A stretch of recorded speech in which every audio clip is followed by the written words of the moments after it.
손해보는 바자에 어제 지역민을 위한 우리 하나님의 은혜 가운데 잘 마쳤습니다.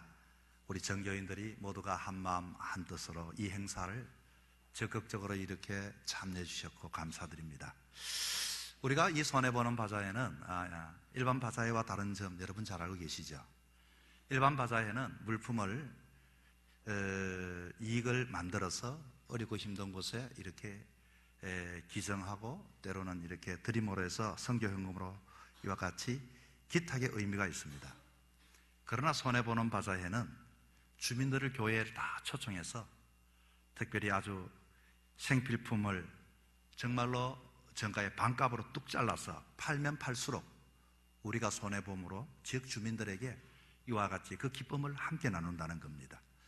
이것은 선교 헌금으로 함께 참여하는 데도 의미가 있습니다. 저희 여기에는 우리 교인들이 훈련의 의미도 있죠. 받는 사람들은 기쁨도 있지만 우리가 평상시에 때로는 다른 사람을 도와줄 기회가 많지만은 여러 가지 시간도 부족하고 물질도 부족하지만 그러나 우리가 선교 헌금을 10,000원이든 20,000원이든 30,000원이든 50,000원이든 이 선교 전도 헌금을 넣어서 근데 작은아마 내 것을 이렇게 나누어진다는 의미에 이와 같이 내 자신을 훈련하는 거기에 깊은 의미가 있습니다. 그런데 이렇게 하다 보면은 우리 교회는 그런 게 아닌데 지난날에 보니까 이 목사님 목회의 방향의 의도를 잘 모르시는 분들이 많이 있습니다. 그러다 보니까 사실 참 이 가격이 정해져 있으니 반값이니 평소에는 모두가 헌신도 하고 잘하다가 그만 견물생신이라고 그 보는 거 남 가져가는 것이 그만 아깝게 여겨져요. 그래서 나도 갖고 싶다는 그런 마음이 들어요. 그래서 평소에는 잘 하시다가 그만 작은 것에 욕심이 생겨서 때로는 자기가 잘 아는 동네 사람들을 이 분명히 전도 대상인데 동네 사람들을 이렇게 막 동원시켜가 막 사가게 하고 그리고 있으면 내 것도 하나 좀 사달라고. 우리 교회는 없습니다만 옛날에 보니까 그런 경우가 있고요. 그리고 또 보니까 또 우리 손님 입장에서 손님과 주인의 역할이 바뀌는 경우가 있습니다. 그 말은 무엇인가 하니 야 이거 음식 못 팔면 우리가 손해보는 거 아닌가? 팔면 손해보는 거기 때문에 없으면 우리 먹으면 됩니다. 그런데 많이 막 퍼줍니다. 빨리 퍼주고 빨리 막 이것은 쉽게 말하면 담임 목사의 목회를 전혀 모르는 겁니다. 그래서 있는 그대로 두시면 됩니다. 둬서 그것은 우리 교인들이 함께 나누어 이후에는 가지면 되는데 이와 같이 무조건 뜨리를 팔려고 애를 쓰시는 분들이 계세요. 자, 어쨌든 어제 제가 가만히 보니 우리 일려전도회 같은 경우에는 아마 호박죽을 사가고 싶은데 아마 목사님 말씀을 잘 이해하신 것 같아요. 2시까지는 사먹는 거는 사먹되 사들지 못한다. 우선적으로 외부 사람이다 했더니 아이고 저 호박죽 좀 2시까지 기다려서 아마 미리 아마 다 퍼주고 없어서 못 사가신 분도 계실 것 같은데 사드셨는지 모르겠어요. 참 미안한 마음이 많이 들어요. 그렇게 잘 지켜서 2시까지 기다리셨다가 남아서 이렇게 우리가 나누어 가질 수 있는 것. 그러나 그 전까지는 우리는 주인이기 때문에 이와 같이 나눔으로써 지역 주민들을 이와 같이 접대한다. 아마 이런 의미가 있습니다. 이 생필품뿐만 아니라 농산물, 건어물, 아동용품, 원가보다 더 싸게 판매함으로 지역민을 섬기는 게 목적입니다. 그리고 교회를 한 번도 밟지 않는 분들이 교회에 오셔가지고 정말로 교회를 지역과 함께 더불어 이와 같이 아름다운 일을 하는구나. 이 재활용의 품에 대해서 제가 봤더니 참 많은 분들이 이 자신이 입고 있는 것들을 이렇게 내신 분들도 계셔요. 그리고 어떤 분들은 보니까 집에 있는 것을 아주 이삿짐, 물품을 나르듯이 자기 승용차에 가득 싣고 와서 봤더니 모두가 다 귀한 것들이고 좋은 것들이고 아마 그 주님은 다 알고 계십니다. 그 나눌 수 있는 그 마음들 너무 제가 감동을 많이 받았습니다.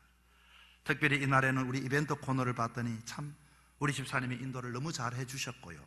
그리고 이 아동을 위해서 바이킹 놀이기구 이거는 우리 앞으로 예비 교인이 자기가 하루 장사하지 않고 수고하겠습니다. 참 이런 분들도 참여해 주셨고 또 이 페이스 페인팅 하셨던 우리 세 가족이에요. 이 세 가족은 자기 자비로서 물감을 사고 견본을 사서 이렇게 서비스하고 봉사하는 모습이 너무 우리에게 감동적이었습니다.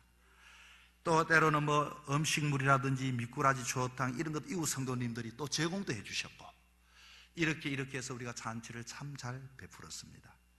여러분, 새성전에 교회를 입당하다 보니 참 많은 비용이 듭니다. 그런데도 우리 성도님들이 함께 이런 일들을 기쁨으로 순종해 주시고 참여해 주셔서 제가 참 미안도 하고 또 하나님께 감사를 드리고 또 여러분에게 감사를 드립니다. 힘들고 어렵지만 목회의 가장 행복한 저희 인생의 시간이 아닌가 싶습니다. 사람들이 큰 것을 가지고 행복을 느끼는 것 같지만 모두가 자기의 역할을 가지고 그것을 감당할 때 그때 참 보람 있었다, 의미 있었다. 그때는 눈물을 흘리며 힘들었지만 그래도 그때는 참 내 자신이 믿음으로 살려고 했구나, 이런 영적인 신앙의 추억을 만들어 줄 수 있는 계기였던 것 같습니다. 여러분, 가정도 마찬가지입니다. 가정이 어떻게 하면 행복할까요? 다른 게 없습니다. 행복은요, 좋은 집에 사는 것이 행복하지 않습니다. 쉽게 말하면 한 달, 1년은 행복할 수 있지만 그러나 뭐니 해도 함께 사는 사람들이 서로 마음이 통하고 소통하고 이해해주고 마음을 알아주고 무슨 뜻인지 말이 통할 때 행복한 사람이지, 좋은 것을 먹는다고 60만 이와 같이 좋은 것이 있다고 우리 인생은 행복하지를 않습니다. 부모와 자식 간은 언제가 행복할까요?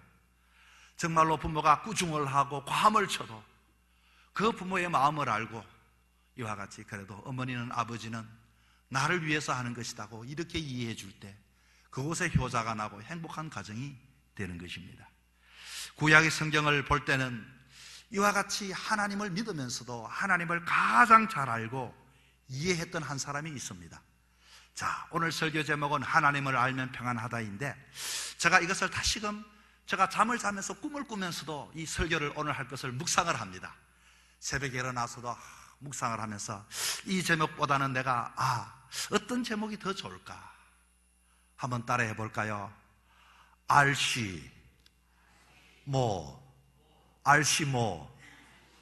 알면 쉬워지고 모르면 어렵다. 이게 이렇게 하면 더 좋을까, 뭐 이렇게 생각을 해봅니다. 알면 쉽습니다. 모르면 어렵습니다. 예수 믿는 것도 내가 하나님을 알기만 알면 좀 고난의 길을 가고 힘든 일을 가도 내가 쉽고 편안하고 행복할 수 있지만 모르면은 신앙생활을 해도 원망이 나오고 불평이 나오고 이와 같이 마음이 힘들어지게 되어집니다. 여러분, 하나님을 믿는 여러분, 어떠하든지 정말로 하나님은 어떤 분인지 잘 알기를 바라여 여러분의 인생의 신앙 속에 평안하기를 축원합니다. 구약 성경을 봤더니 하나님 가장 잘 알았던 사람이 있었습니다. 모세였습니다. 여러분, 모세가 누구죠? 모세는 40년간 백성들을 광야에서 이렇게 인도하였습니다. 그런데 그 인도하는 길이 만만하지 않았습니다. 목이 말랐습니다. 배가 고팠습니다. 백성들이 원망했습니다. 아마 인도하면서 얼마나 힘이 들었겠어요. 그러나 하나님 인도하라고 하니 인도하긴 했는데 그는 누구보다도 하나님을 알았습니다. 그 과정 속에 언제나 하나님을 신실하게 믿었습니다. 오늘 본문의 말씀은 이제 40년 동안 하나님을 광야에서 인도하면서 그 하나님을 실제로 경험했던 그 하나님에 대하여 이야기를 하는데 이제 모세는 임종의 시간이 다가왔습니다. 백성들을 불러놓고 하고 싶은 아주 중요한 한 가지의 말이 있었습니다. 여러분, 그것이 어떤 말씀일까요? 다시 말하면 모세는 자기가 믿었던 하나님은 어떤 하나님인가 두 가지를 이야기해 주고 있습니다. 첫째는 하나님은 자기 백성들을 언제든지 만나주시고 호의해 주시고 이와 같이 보호해 주시고 지키시는 하나님이라고 하는 그 하나님을 너희들은 잊어버리지 말라, 그렇게 가르쳐 주고 있습니다. 두 번째는 하나님은 어떤 하나님인가? 하나님은 당신의 자신의 백성들을 독수리같이 어렵고 힘들어도 고난을 주는 하나님이 아니라 훈련시키시는 하나님이시다. 할렐루야. 이것을 가르쳐주면서 어떤 어려움이 있어도 하나님은 지켜주신다.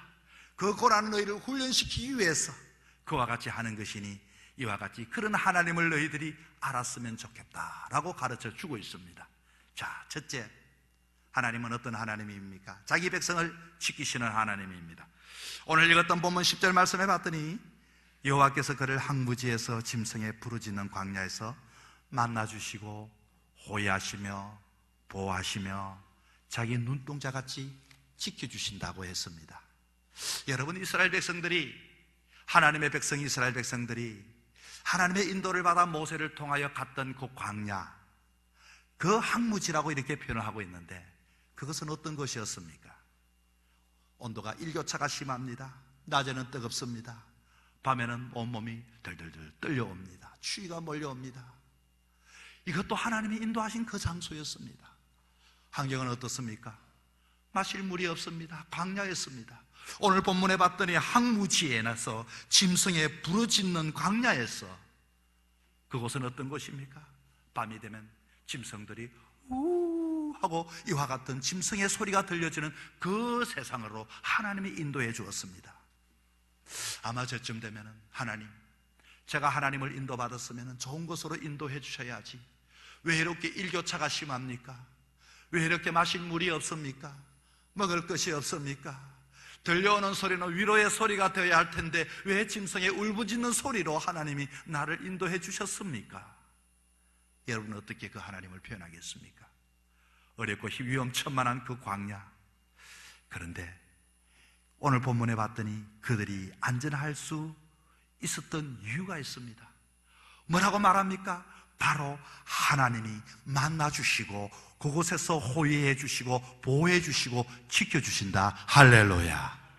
이 말은 무슨 말씀인고 하니, 그와 같은 길로 인도하셨지만 하나님께서는 반석에서 생수를 내게 하셨고 밤에는 불기둥과 구름기둥으로 이와 같이 인도해 주셨고 배가 고플 때 만나와 메추라기를 허락해 주셨고, 더 위에서 이와 같이 이스라엘은 어떻습니까? 애굽에 나왔던 이들은 어떻습니까? 광야에서 다 죽었지만, 그런데 그곳에서 애굽에서 나와서 이 세대들은 하나님께서 지켜주셔서 이들로 하여금 한 사람도 다치거나 죽거나 없어지지 아니했다고 하는 것입니다. 그런데 1세대들은 어떻게 했습니까? 사실 광야에서 죽었습니다. 왜 죽었을까요? 하나님을 배반하고 불순한 제 때입니다. 무슨 말씀인가 하니, 하나님을 하나님대로 믿지를 못했습니다. 어려울 때마다 원망했습니다. 힘들 때마다 불평했습니다. 여러분, 사실 이스라엘 백성들은, 이들은 언제나 어디든지 하나님께서 지켜주시고 만나주시고 보호해 주셨습니다. 여러분, 삶 속에 신앙의 삶을 살다가 힘들고 광야와 같은, 그와 같은 항무지와 같은 길을 지금 걸어가고 있습니까? 원망하지 맙시다. 불평하지 맙시다. 여러분이 믿는 하나님은 그곳에서도 여러분을 지켜주실 것이고 그곳에서도 만나주시고 호위하여 주시고 그곳에도 함께함을 꼭 믿을 수 있는 여러분 되기를 바랍니다. 왜 하나님은 우리를 지켜주실까요? 오늘 본문 9절에 봤더니 여호와의 분깃은 자기 백성이라 야곱은 그 택하신 기업이로다. 이 말은 하나님이 친히 선택하신 자기 백성, 내 백성은 하나님이 과장이 되시고 주인 되어서 책임지고 지켜주신다, 그 말입니다. 여러분이 믿는 하나님은 지켜주십니다. 예수 그리스도를 통해서 창세전에 저와 여러분을 택하여 하나님을 믿는다면 광야를 지나고 항무지를 지나도 원망하지 말고 불평하지 마십시오. 여러분이 믿는 하나님은 분명히 어떤 상황 속에 여러분을 이와 같이 만나주시고 여러분을 보호하시고 지켜주실 그 하나님을 끝까지 믿을 수 있는 여러분 되기를 바랍니다. 오늘 본문 10절에 봤더니 여호와께서 그를 항무지에서 짐승에 부르짖는 광야에 만나주시고 호위하시고 보호하시고 자기 눈동자같이 지켜주신다. 만나는 것은 무엇입니까? 여러분, 일터에서나 직장에서나 삶의 현장에서도 여러분 욕심대로 살지 말고 힘들어도 하나님은 지켜보신다, 하나님은 이곳에 만나러 오신다, 그 믿음을 가질 수 있기를 바랍니다. 호위하신다, 이 말은, 호위라는 말은 에워싸임을 당한다는 것인데, 이 아람 왕이 군대를 풀어 엘리사를 잡으러 야밤에 이와 같이 이용하여 집을 포위했습니다. 사는 그것도 모르고 영문을 모르고 문을 쫙 열어보니 이와 같이 기절할 만큼이나 군인이 쫙 주변에 포위했습니다. 내 주여 어찌하오리까? 이 엘리사를 향하여 쫓아갔습니다.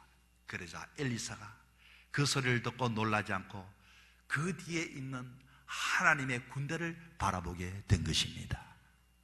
여러분을 애워사는, 여러분을 이와 같이 두려워하게 하는, 여러분을 놀라게 하는 일이 있어도 믿음의 사람에게는, 하나님을 믿는 하나님께서는 여러분 이와 같은 관계를 맺어갈 때 더 많은 군대를 호위하시고 지켜주시는 그 하나님을 꼭 믿을 수 있기를 바랍니다. 그리고 자신의 눈동자같이 지키신다. 여러분의 눈동자는 어떤 눈동자입니까? 먼지가 날아오면 눈꺼풀로 자동 이와 같이 오토매틱으로 탁 덮어버리지 않습니까? 여러분, 하나님은 여러분을 그와 같이 지켜주실 것입니다. 만나주시고 호위하여 주시고 보호하여 주시고 이와 같이 지켜주시는 그 하나님, 그 하나님은 그와 같이 우리로 하여금 어렵고 힘들더라도 여러분 믿음을 지켜 그 하나님을 믿고 그 하나님을 신뢰하고 그 하나님에 대하여 주님 오시는 그날까지 여러분의 믿음을 지켜갈 수 있기를 꼭 축원합니다. 둘째는 자기 백성들을 훈련시키시는 하나님이십니다. 오늘 본문에 보니 11절에 백성들을 강하게 훈련시킨다. 강하게 훈련시킨다. 어떻게 해요? 강하게 훈련시킨다. 자, 따라합니다. 훈련시킨다. 훈련시킨다. 옆 사람한테 훈련시킨단다. 시작. 여러분 어렵습니까? 힘듭니까? 하나님 믿는 사람은 훈련을 시키는 겁니다. 왜? 여러분 독수리가 보금자리를 어지럽게 하며 그 새끼 위에 너풀거리며, 이 말은 무슨 말인가? 이와 같이 어미가 독수리를 이와 같이 지켜보고 있다 그 말입니다. 너풀거립니다. 그러면서 너풀거리는 것은 떠나지 아니한다는 것입니다. 날개를 펴서 이와 같이 너풀거리는 것은 이 새끼를 훈련시키는데 높은 곳에서 툭 날개를 밀어쳐서 높은 곳에 떨어뜨리게 하면서 그 주변에서 너풀거리며 쫓아가고 이와 같이 떨어뜨린다는 것입니다. 독수리는 어떤 새죠? 크고 강인한 새, 하늘의 왕자입니다. 어떻게 그는 하늘의 왕자가 되고 왕이 되고 강한 새가 되었을까요? 땅에 호랑이가 있다면 하늘에는 독수리가 있습니다. 왜 독수리가 하늘의 왕입니까? 그것은 높은 곳을 올라갈 수가 있고 어떤 경우에도 이와 같이 날개할 수 있는 훈련을 받아서 그와 같은 새가 되었기 때문인 것입니다. 독수리는 하늘의 왕인 것은 일기가 불순하고 바람 부는 날에도 활동을 합니다.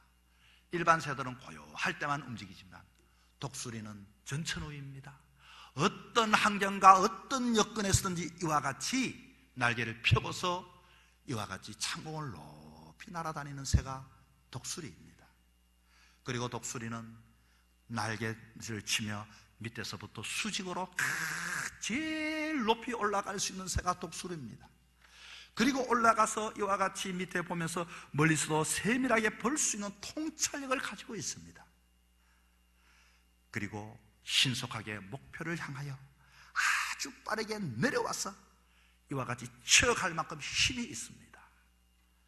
여러분, 어떻게 이런 새가 되었습니까? 훈련을 받았기 때문에 그렇습니다. 하나님은 우리를 언제까지나 눈동자같이 지켜주시는 것이 아니라 독수리가 새끼를 다루듯이 혹독한 훈련을 시킵니다. 더 큰 믿음을 가지려고, 더 큰 하나님의 제사장 같은 왕 같은 사람으로 만들기 위하여 훈련하시고 훈련시키는 하나님이지 고난으로 멸망시키기 위해서 그와 같은 아픔을 주는 것은 아닙니다. 그런데도 새끼들은 어미가 왜 그렇게 하는지 모릅니다. 어떻게 해서라도 보금자리를 이와 같이 벗어나지 않기 위해서 몸부림을 칩니다.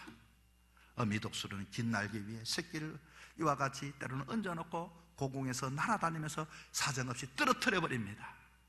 미워서 그렇습니까? 훈련시키기 위해서. 새끼는 비명을 지르며 땅으로 곤두박질 떨어집니다. 떨어지려고 하는 찰나에 또 이와 같이 낚아 또 올라갑니다. 또 떨어뜨립니다. 또 이와 같이 살기 위해서 비명을 지릅니다. 또 밑에서 채워갑니다. 언제까지 할까요?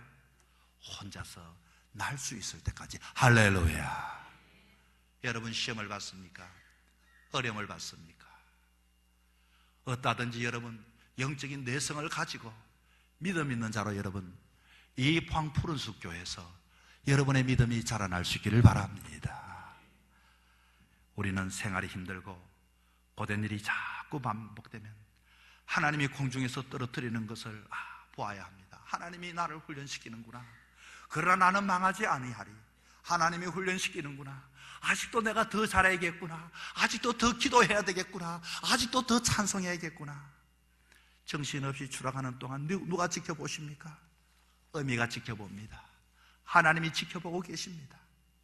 하나님은 큰 이와 같은 백성을 만들기 위하여 큰 일할 일꾼을 고되게 훈련시키는 것처럼 적당히 사용할 사람은 말도 하지 않습니다.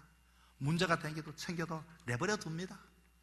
그러나 큰 일꾼을 만들기 위해서는 고되게 꾸중을 합니다. 그러나 꾸중 들으면 우리는 때로는 기분이 언짢습니다. 여러분, 신앙의 삶을 살아가면서 힘든 일이 있습니까? 어려운 일이 있습니까? 하나님이 아직도 내가 부족하니 훈련시키시는구나. 베드로전서 5장 10절을 보니 은혜의 하나님이 고난받는 너희를 친히 온전하게 하시며 굳게 하시며 강하게 하시며 터를 견고케 하시리라고 하셨습니다. 왜 이런 가정을 주십니까?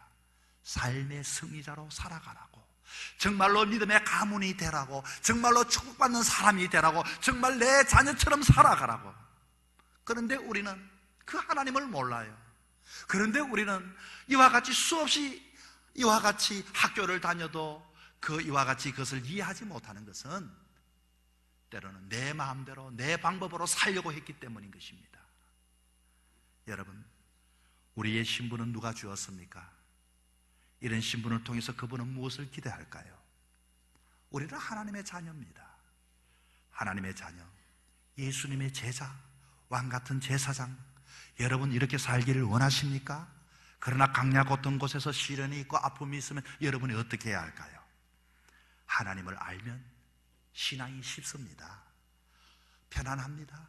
행복합니다. 하나님을 믿으면서도 하나님 모르면 신앙이 어렵습니다. 힘듭니다. 시험을 받습니다. 낙담합니다. 절망합니다. 원망합니다. 끌려다닙니다. 그렇게 믿었어야 되겠습니까? 끌려다니는 학생들이 학교 왔다 갔다 하는 모습 부모가 볼 때 좋습니까? 아니죠. 마찬가지입니다. 여러분, 정말로 알면 쉽습니다. 모르면 어렵습니다. 하나님 잘 알아서 행복한 신앙의 삶을 살아가는 저와 여러분 되기를 주의 이름으로 축원합니다.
서로 격려하고 축복합시다.